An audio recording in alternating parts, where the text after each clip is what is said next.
तू अशी नाही ऐकणार. राहुल थांब जरा. काय चाललंय तुझं हे? स्वतःला लय शहाणा समजतोस? अरे तुला 7 जन्मी ही पोरगी मिळणार नाही आणि तुला तिची कदर नाही. तुला माहिती आपल्या घरासाठी किती तडजोड करते ती. तडजोड करते? काय तडजोड करते ती?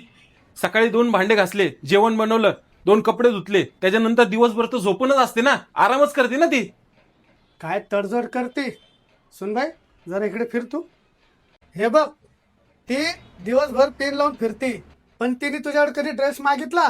अरे आजकालच्या मुली 10-10 हजार रुपये घेऊन शॉपिंग करतात, पण तिने तुझ्याकडे कधी मागितले का? हा, अरे तुला असली मुलगी देवासारखी मिळाली आहे. तू 2 महिन्याआधी तिला जे पैसे दिले होते ना, त्या पैशाचे तिने काय केलं तुला माहिती का? त्या पैशाचा तिने ड्रेस नाही घेतला. तुझा बूट फाटलाय म्हणून तिने तुझ्यासाठी नवीन बूट घेतलाय आणि तेच तू रुबाबानी घालून फिरतोयस. अरे तुटलेली चप्पल ती परत शिवून घालते रे, आणि अजून काय तडजोड केलं पाहिजे तिने? आणि तू जरा पुरुषासारखा वाग. या घरातला करता जरता तू आहे. लहानपणापासून मी तुझा आता सांभाळ करत आलोय. आता ह्याच्या पुढे सगळं तुझ्या हातात आहे. तुझ्या मुलाबाळांचं काय आहे सगळं तुलाच बघायचंय. आणि हा, तुझी आता ही लास्ट वॉर्निंग आहे. आता जर तू माझ्या सुनीवर हात उचलला तर आपली बॅग उचल आणि घरातनं बाहेर निघायचं. तू गेलास तरी मला फरक नाही पडणार. मी माझ्या सोन्याचा माझ्या मुलीसारखं सांभाळ करीन.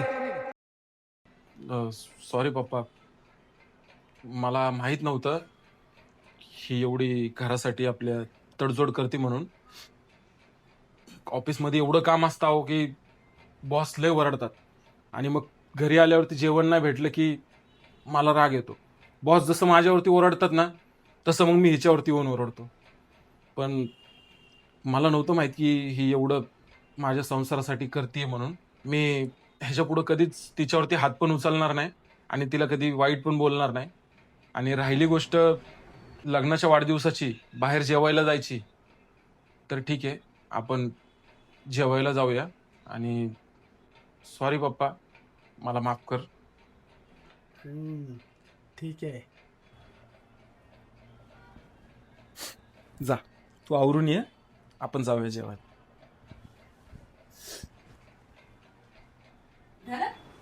अहो पप्पा, तुम्ही अजून आवरले नाही? अरे बाळाओ, असंही मी येणारच नव्हतो. हे सगळं मी तुमच्यासाठीच करत होतो. तुम्ही दोघं एकत्र आलात ना, ह्याच्यातच माझा आनंद आहे. तुम्ही चाललात ना, तर माझ्यासाठी काहीतरी पार्सल घेऊन या आणि असेच दोघं आयुष्यभर आनंदात राहावा